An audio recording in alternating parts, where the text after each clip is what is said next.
Hey guys, Brad here from Scooter Street. It is carb day for our shop Zip behind me. Now, if you've been following along with this series, you'd know that we've done a fair bit of work to this Zip so far. We've done our cylinder kit, we've done a 𝐂𝐡𝐞𝐤 exhaust, we've done the full Velocity over-range transmission upgrade, a couple other little bits and pieces here and there. And sort of the last thing left to go is our performance carb upgrade. So we've done the unboxing of this carb already, but if you haven't watched that one, this is a Delto PHBG21. It's come out of a Velocity carb kit for a Zip. So these kits are great. It's got all the bits and pieces and componentry inside the kit ready to go. So you can literally just bolt the carb onto the bike, no extra mucking around, aside from tuning, which we will need to muck around with. So to go along with the tuning, we've got a pilot jet kit, a main jet kit, and a needle kit to go along with this carb. And we're going to be obviously installing the carb and then going through the tuning process. Now, a lot of people get a little bit unstuck with installing a performance carb because you're starting from scratch. What I mean by this is, say you put a performance exhaust and a cylinder kit on your bike and you're tuning your factory carb.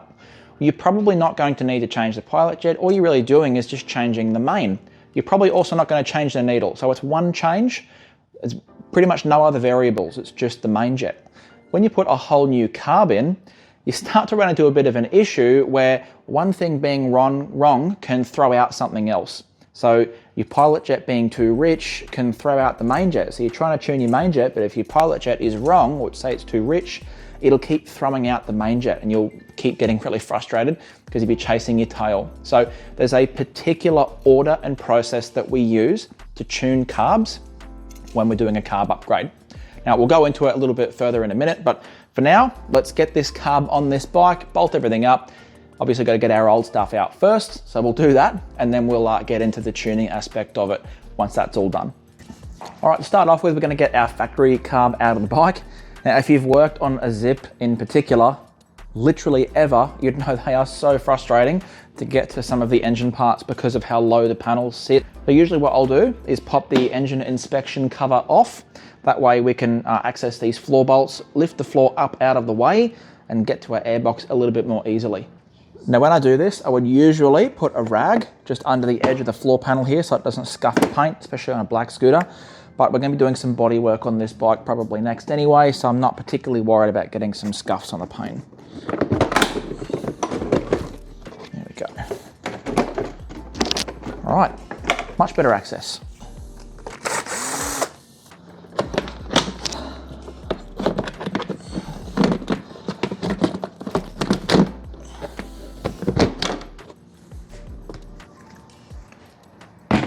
A better way of doing that would have been to remove the transmission cover, but again, we're going to be painting that, I think, in this bodywork upgrade anyway, so not a big deal.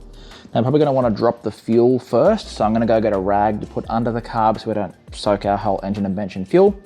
We can drop the fuel out of the bowl because it's going to leak out anyway, and then probably look at getting the slide cover off. Don't need to take it away off, just enough to get the fuel out of it. Make sure we don't lose that. Now we're just going to take the whole slide out. Fortunately on these PHVAs, it's literally just one screw. Now while I'm in here, I'm going to disconnect the auto choke. Now we've just got our fuel lines. Now because of the vacuum operated tap, there is a little bit of fuel going to fall out of the line, but it won't just leak the whole tank out. So you can just disconnect that line. A little bit of fuel will come out. We've got our rag here, so it's all good. Just being careful not to break. A good thing to do as well when you're doing this is just check the condition of your lines, because over time they do get brittle, which can cause them to break, especially if it's an oil line. You don't want that. They'll end up seizing your bike and you'll have no warning, it'll just blow up.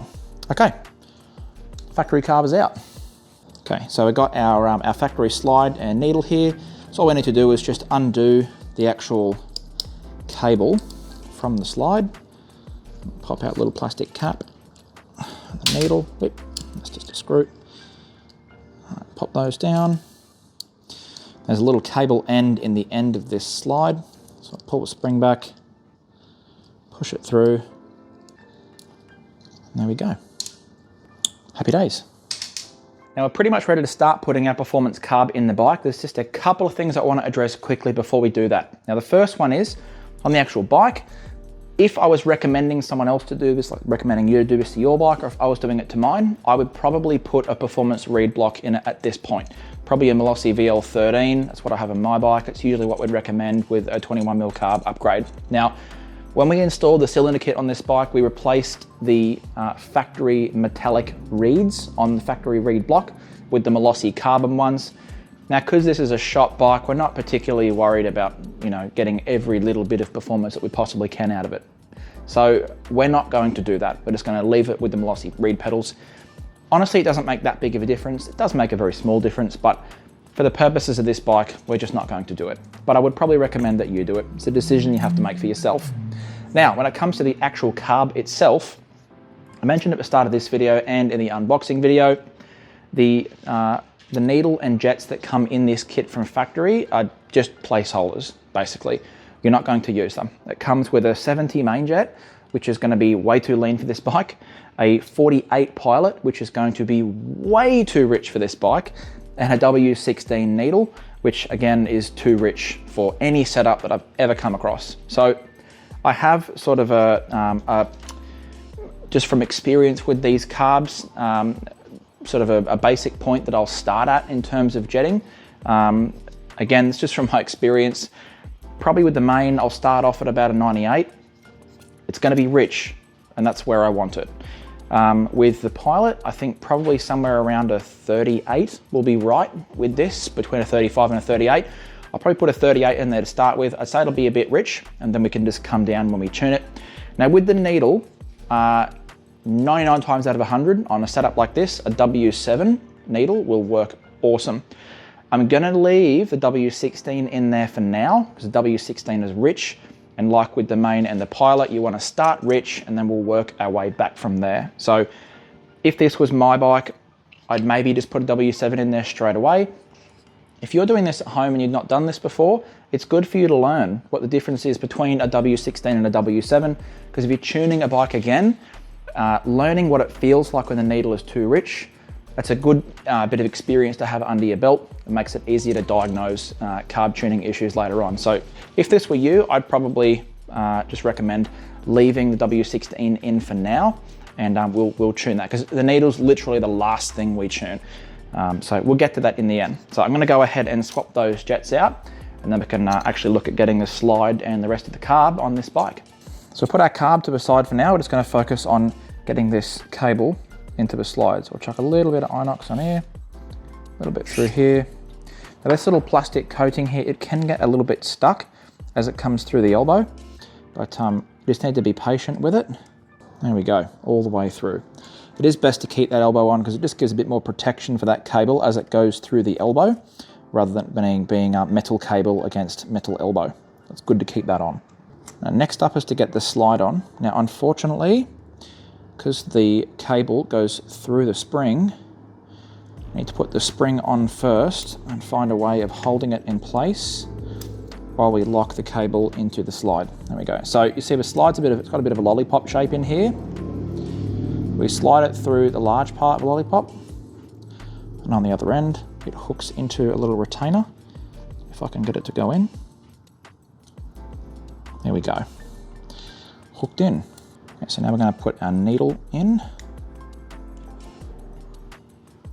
pop that in, and we get our plastic retainer. Now that holds the needle in, but also stops the cable from being able to pop out. These can be a little bit tedious, so just take your time. Okay, now that's in place, we just need to make sure that the spring goes around the little collar on that plastic retainer, so it's definitely in the correct position. And there we go. Let's get our carb now. So I've swapped those jets out to what I mentioned. It has a 98 in the main, has a 38 in the pilot. So before I mentioned about these screw cap slide caps, that can be really handy. Now it depends on the setup of the bike. So on my previous bike, I had, instead of an elbow, I had a straight fitting here, which allowed me to spin the top of the cap without this elbow flying around. Now, this bike has the 90-degree elbow, so I find with these in particular, it can often be easier to sit the slide in first and then spin the carb around the cap while it's off the bike. Now, in an ideal world, you'd have a straight fitting here. That way you could just spin the cap without causing issues with the cable. But unfortunately, that's not always the case. It's still easier than doing the 2 screws regardless though, so there's that. Okay, so now that that's in, now I want to check our cable tension. So, when the carb is all the way down at idle, like the slide, you'll hear that little click noise. That's the slide hitting the end of the idle screw, which is a stopper, essentially, it's stopping it. So when it's at idle here, we have a bit of slack. That's good. That means that everything's okay. We can now adjust it using this little cup adjusting fitting. Where you have a problem is if you have the opposite situation, where that part of the cable is tight and your slide is open. That means that the cable is too short for the way that you've set it up. So that's when you would maybe muck around with a different elbow. Now, fortunately with these kits, because they're specifically designed for this bike, everything here just works. It's designed for the factory throttle cable length. So we'll just adjust that. We may end up having to do a little bit of adjustment up at the throttle tube end. No, I think that's actually okay. We have just enough adjustment in it. And you still hear that, oh, pop that back in. Still hear that distinctive snap. So the slide is definitely coming down and hitting the idle screw. And we have just the tiniest little bit of slack here, which is good. That's what you want. You don't want it to be completely tight. A little bit of give in the system. Now, before we put the carb in, we're going to go ahead and sort this manual choke cable out first, because it can be a bit more painful to do it once it's in the bike. So we'll just sit this up on here for now, and we'll set up our manual choke. So I'll slide this through. Pop that in. Oh, gotta make sure it stays in.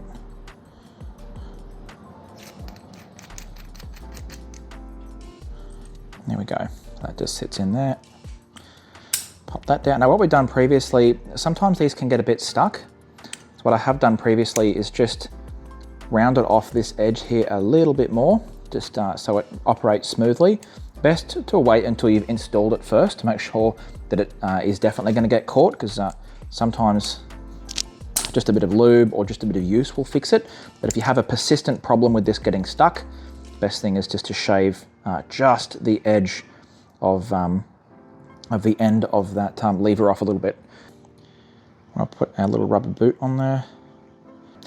I've popped that little adjuster cup and the adjuster nut into this little holder first.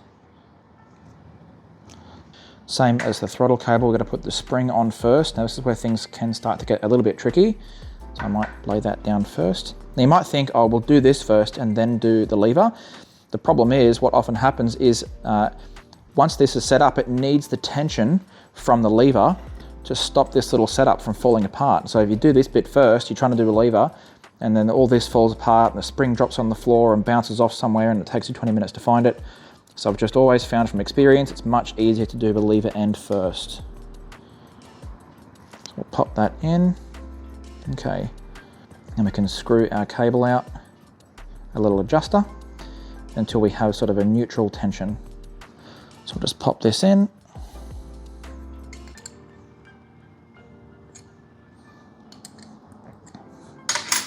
Okay. Slide that down over it.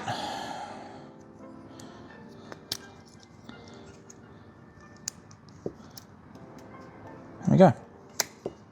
Pretty confident that that is working correctly. All right, I'm ready to actually pop the carb onto the bike now.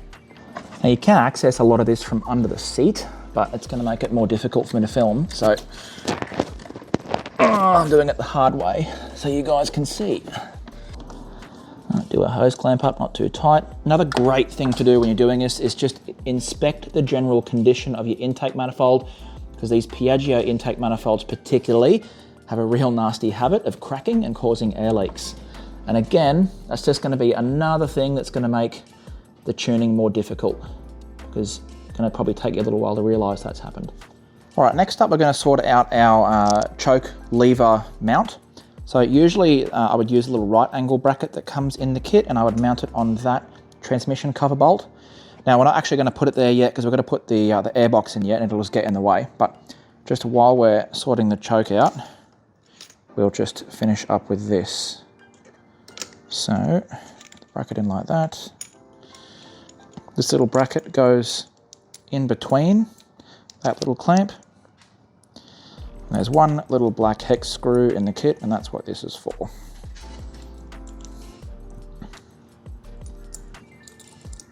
Get it somewhere around there. We're just sort of temporarily fitting it at this exact moment anyway, so that's probably pretty fine.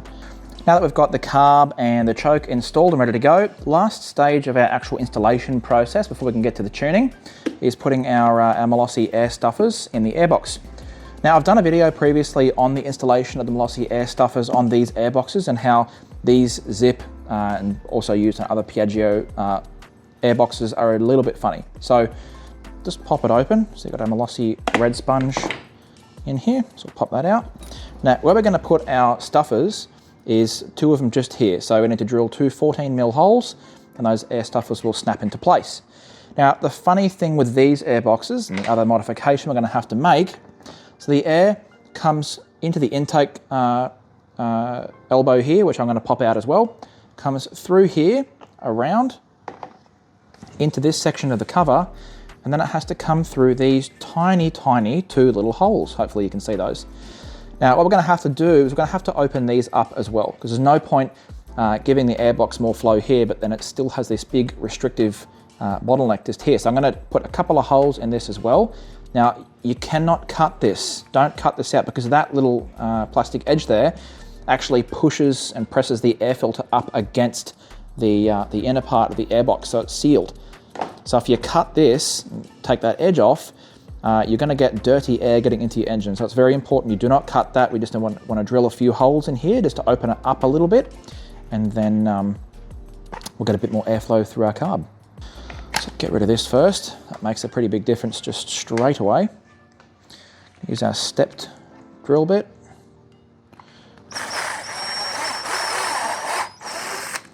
Just want to be careful you don't over drill this, because I have done that before. Okay, one more I think. There we go. So give it a bit of a push. There we go. Nice little snap. We know it's sitting nicely in place.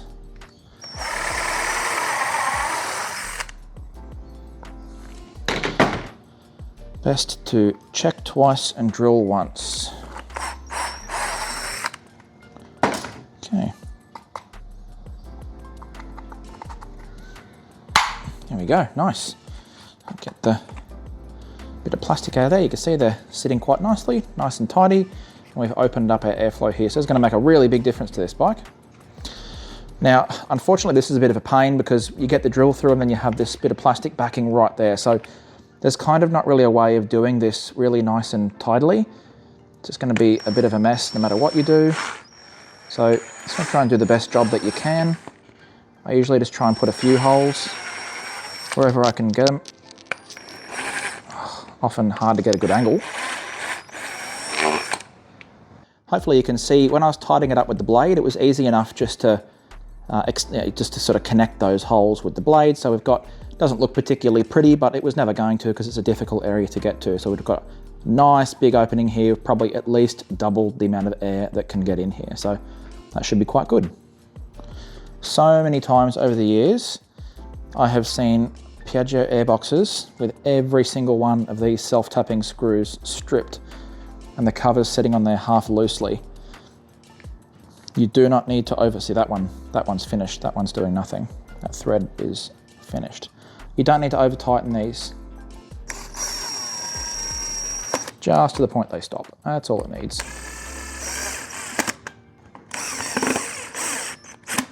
There we go. All good. I don't want to struggle with it, so I'm just going to do it the proper way. I'm going to take the transmission cover off.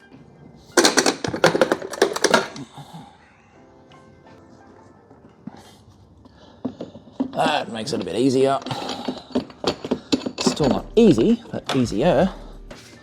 So honestly, the biggest selling point of putting a pod filter on these bikes is how frustrating these airboxes are to put on. Man, I hate it. All right, pop our transmission cover back on. go. Probably just going to chuck 4 bolts on for now because we're going to definitely have to take that air box back off when we tune it.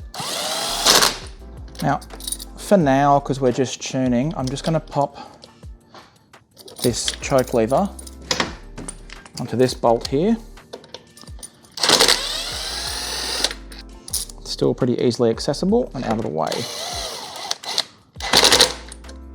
Just adjust it correctly first. There we go. It's not tidy, but it works for now, just while we're getting the tuning done. So that's all good.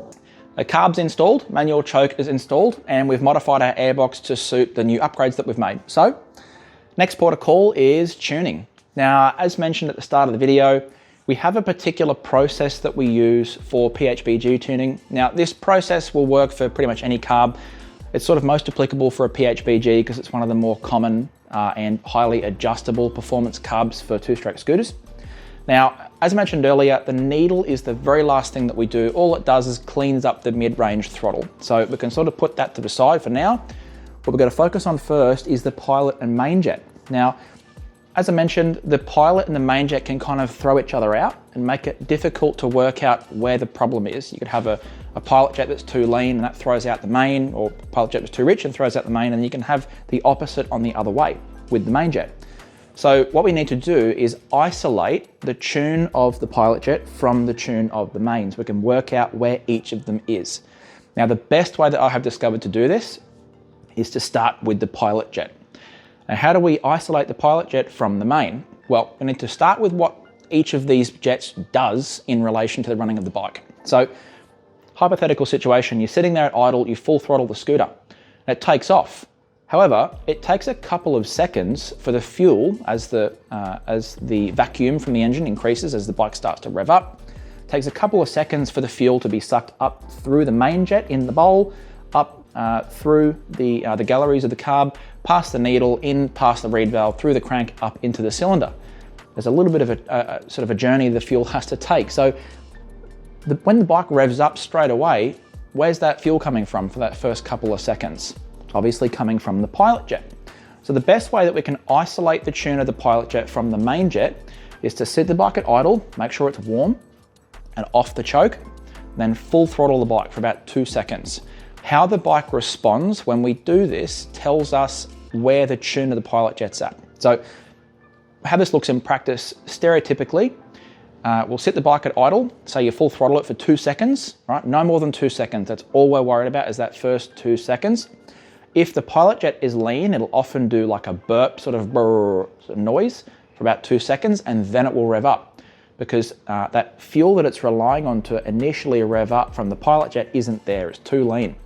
And once the fuel from the main comes through, then it's able to rev up. Now, other way around, say the pilot jet is too rich, what would generally happen is the bike, full throttle, it will be ridiculously spluttery for the first couple of seconds, and then it might start to clean up and want to go, depending on how the main jet's going.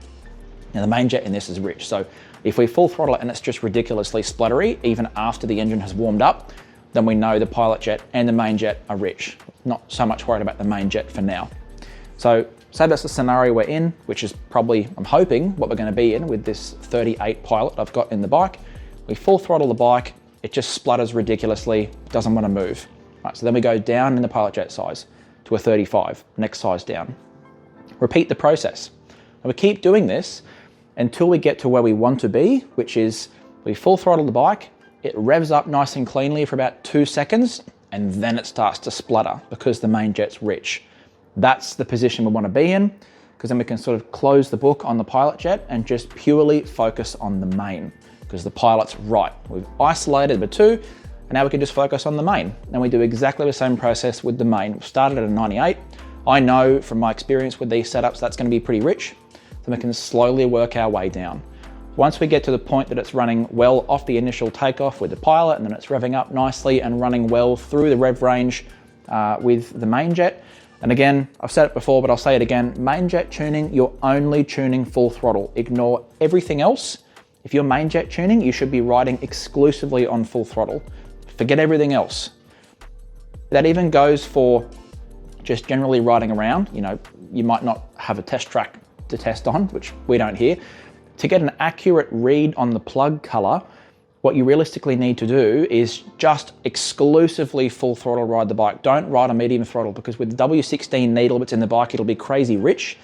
Now, if you're sort of putting around and then giving it little squirts of full throttle in between those really spluttery medium throttle sort of speeds, that splutteriness is telling you the bike is rich. That's going to throw out the color of the plug. What we want to do with a main jet tuning is just ride on full throttle, because that's going to give us an accurate read on the plug. Now, once we've done that and the bike takes off really well under full throttle, it rides well under full throttle, then we're going to focus on the needle. Now, the needle is a little bit easier with the PHBG on a 2-stroke 50cc Piaggio engine. Pretty much any 2-stroke 50cc engine with a PHBG, a W7 is going to be your go-to. Now, you can muck around. A W9 generally can work pretty well as well. W7 and W9 have very, very similar profiles. Generally found the W7 is the best go-to, but you start with your needle. We're going to put the clip on the richest setting. So that means the clip on the closest clip setting to the pointed end of the needle. That's the richest setting. We're going to do exactly the same thing with the needle we do with everything else. Always start rich, work your way down. So going to start with the needle on the richest setting, take it for a ride. Now, when we're needle tuning, we're focusing kind of on everything but full throttle. Sort of exclusively riding around in mid-range. So you're going to want to sort of go for a longer ride at this point, because you've got everything else right. You probably can trust the bike that the tune is going to be okay to take it for a longer ride. And just really sort of get a good feel for those medium rev ranges, see how it comes out of corners, see if you can maintain different speeds, you know, maintain 60, maintain 50. Those are generally the times that your needle tuning is going to be sort of the thing that's going to make the difference. Now, generally with these, again, you always want to start rich, but I have generally found that the needle with W7 will end up on either the second leanest or the leanest setting. Again, this is only medium throttle. You're not going to seize the bike on medium throttle. So nothing you need to worry about too much there. With needle tuning, it's purely about how nicely and smoothly the bike runs. In terms of what's detrimental to the engine, if you don't get it right, that's really just main and pilot. So needle tuning is a little bit less stressful, a bit more fun. So I'm going to get this bike outside. We're going to do the test for the pilot jet. I'm expecting it to be rich, and then we can sort of go from there. I've warmed the bike up and tested it a little bit. Now, it's funny because we say all bikes are different, but I think what generally happens is 90% of bikes are pretty much the same, within like 5% of each other. And then every now and again, you get a bike that's like a major outlier, and this is one of those. So with the 38 Pilot in here, this is a classic example of a bike that's lean on the pilot jet. So I'll start it up and show you.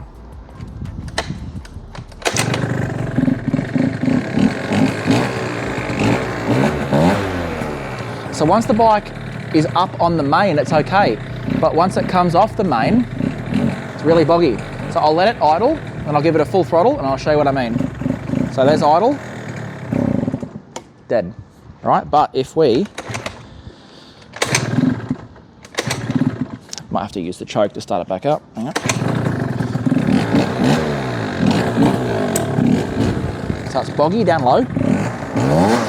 So that delay. That first couple of seconds, then it comes up.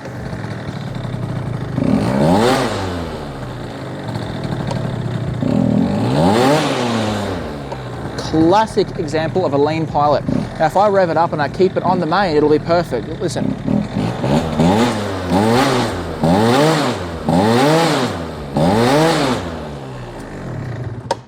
So when we rev it up and get it on the main and keep it on the main, it's fine. But once we drop under the main and that fuel supply from the main has run out and we're just running on the pilot, then she wants to cut out as soon as you give it any throttle. Classic example of a lean pilot jet. I'm actually glad that it's lean because it gives me an opportunity to show you guys what it sounds like when your pilot jet is lean. So I'm going to probably put a 45 in this, just go way up because again, I want to be rich, and then we'll work our way back down. I've got the 45 pilot in there, and this bike's just a weirdo. It's still a little bit lean on the pilot, which is weird, super weird. But yeah, like I said, every now and again you just get an outlier of a bike. So yeah, I don't know. Maybe it's letting in a bit more air than I thought it would. I don't know. I've tuned so many zips, and I've maybe had this happen once where I had to have a really big pilot. So This bike's obviously just a bit of a weirdo, a bit of a unicorn, and it wants lots and lots of fuel. So start it up and I'll show you. It's definitely better, but it's still a little bit lean. So I'll get it down to its lowest idle.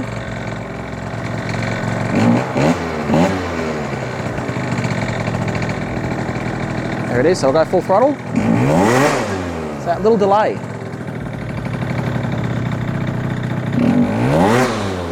And that little delay and that hesitation, it's still lean.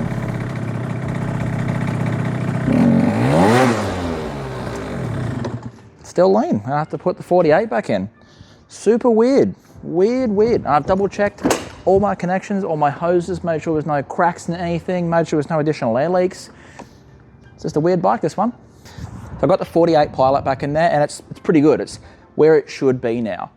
Now, you're always going to get that little bit of delay at the start, especially with a bike that has a factory flywheel, because they're so heavy, it's kind of got to get that rotating mass spinning and then it will rev up. So you're going to get that little delay at the start. But what you're looking to get rid of is that little blip at the start where it sort of goes up, comes down, and then goes up. So like with the 45 Pilot, it was sort of going, and then it would go. Now it's a continuous upwards rev rather than a little blip and then a dip and then up. So that's what we're trying to avoid. So with the 48, I've just given it a little test. It's gotten rid of that little blip at the start. It just revs up now, which is what it should do. I'll show you.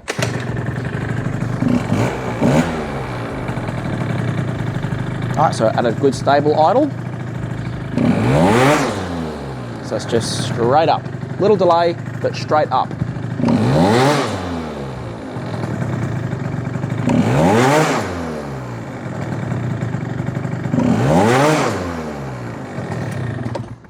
Pretty confident that has got the Pilot sorted. So what I'll do now, I'm going to take it for a little zip around the car park. I'm just going to see how it feels with the main. Originally, I did take it for a little zip around the car park when I had the 38, and it seemed to run okay, you know, main-wise, which again is a bit surprising. This is a very, very thirsty little scooter for some reason. So that 98 might actually be okay, but now that we've come up from a 38 to a 48 on the main, on the Pilot Jet, sorry, I suspect that the main might be a bit rich now, but we'll give it a zip around and we'll see how it feels.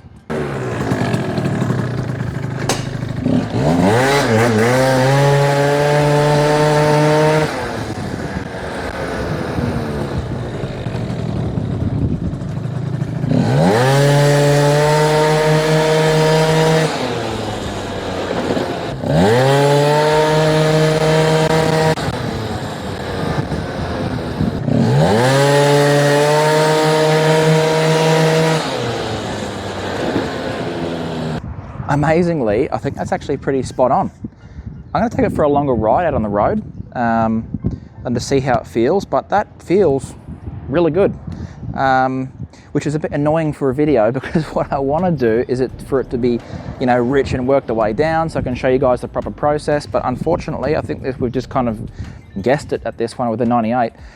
Like I said, like, you're going to get that one weird outlier scooter. You know, I think I have personally fitted to a PIO Zip maybe 25 carbs at least 2 of them. That was just on mine. I fit 2 or 3 different carbs on a couple of mine, and I think maybe once I've had one end up this rich on the settings. So yeah, it's a bit of a weird one, but again, it just goes to show, makes a point I wasn't even trying to make, which was that every bike is different and you're going to have to treat each bike individually. It's not just a set copy and paste thing with every single bike. You need to treat each bike a little bit differently. So I'm going to take this one for a zip around out on the road. I'll just see how it is. But I honestly think that's pretty much got it. Just to be thorough, I've put a 102 in it. So up from the 98 up to a 102.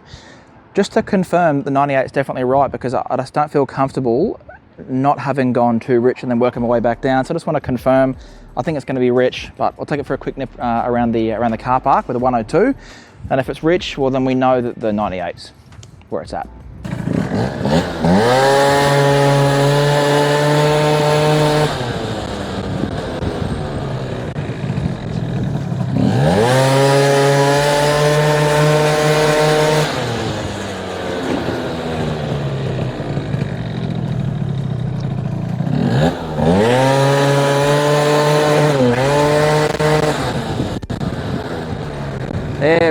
is, a little rich cutout.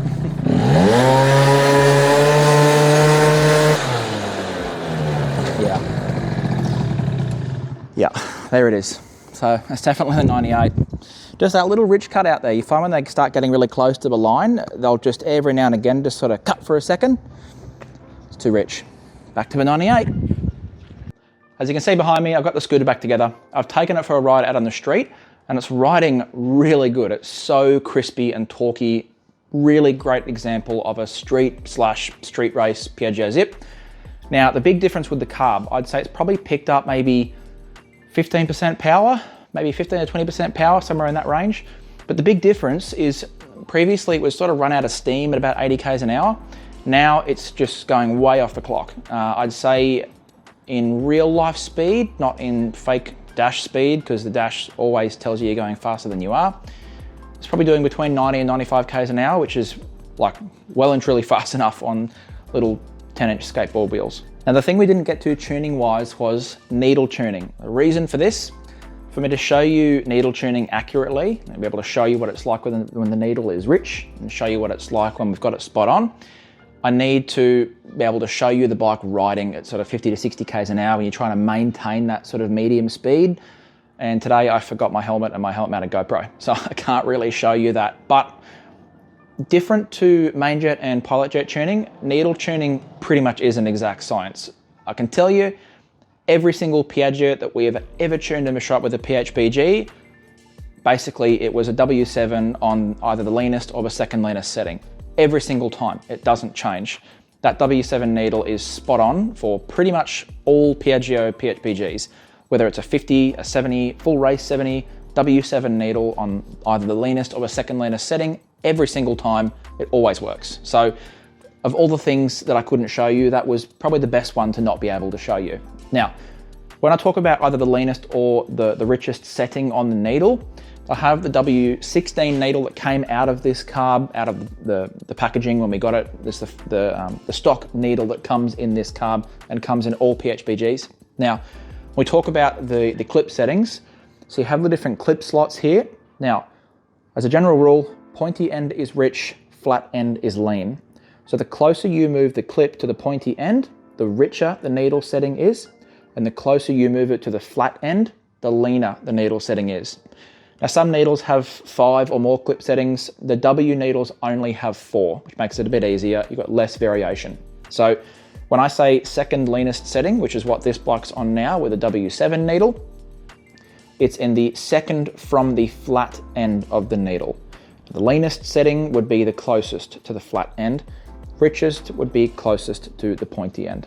So on this particular bike, I've put it in the second from the leanest, so the second from the flat, and it works. Always works on these. The W7s are basically just a magic trick on these scooters. They just make them ride so nice and cleanly when you have that PHBG carb. Now, as I mentioned, this scooter was a super weird one, a bit of an outlier. It just wants lots and lots of fuel. Could not tell you the reason why. I've checked everything. I've checked all the rubbers. I even checked the idle mixture and it's exactly where it should be. It's 3/4 of a turn out from all the way in, which is sort of where they should be. There should be anywhere from sort of 3/4 of a turn out to about 1 1/4 turn out. That's bang on. It idles beautifully, it rides really nice, and the color on the plug in particular is really great. It's that nice biscuit color, like a light brown. If it was rich, it'd be black. If it was lean, it would be white. And I took it for a hard ride out on the road, and it was with a brand new plug. Beautiful light brown color. So it's spot on how it is with a 48 Pilot and a 98 main jet. Now, both of those are, I would say, at least 10% richer than I would have expected.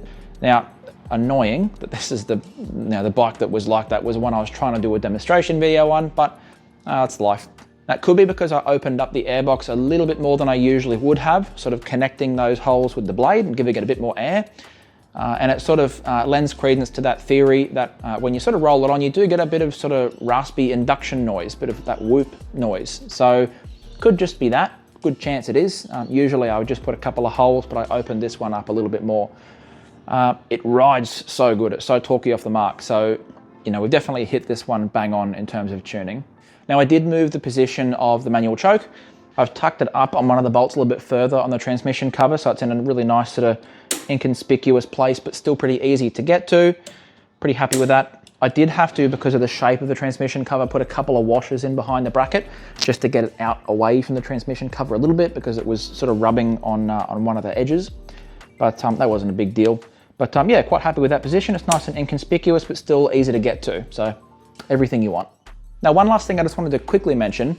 It's at about this point of a build that the bike starts to become a little bit more sensitive to atmospheric changes. Now, what I mean by this, throughout the year, as the weather, gets hot during summer and then cools down during winter, you're quite possibly going to have to do a jet change to compensate for that.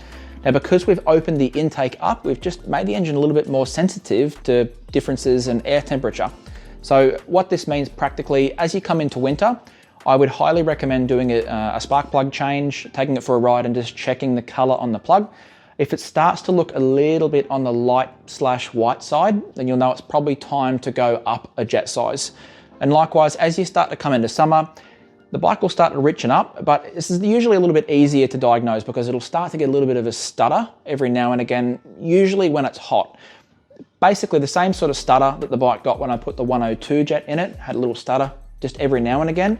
It'll start to do that as you come into summer and the tune starts to richen up a little bit because the air's hotter. Pretty easy to compensate for, really not a big deal, but just something that, especially if you have a bike that's at this point, it's a good habit to get into. Just regularly check and clean your plug. If not, put a brand new one in there and then just take it for a ride and check the color.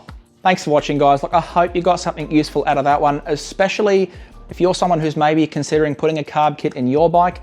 Carb tuning can be a little bit daunting. So I hope I've given you enough confidence and, more importantly, that step-by-step breakdown or process of making carby tuning easy, because it doesn't have to be hard, it's just problem solving. So I just want to break that down into simple, small steps so we can get to the end result of the carb being tuned correctly.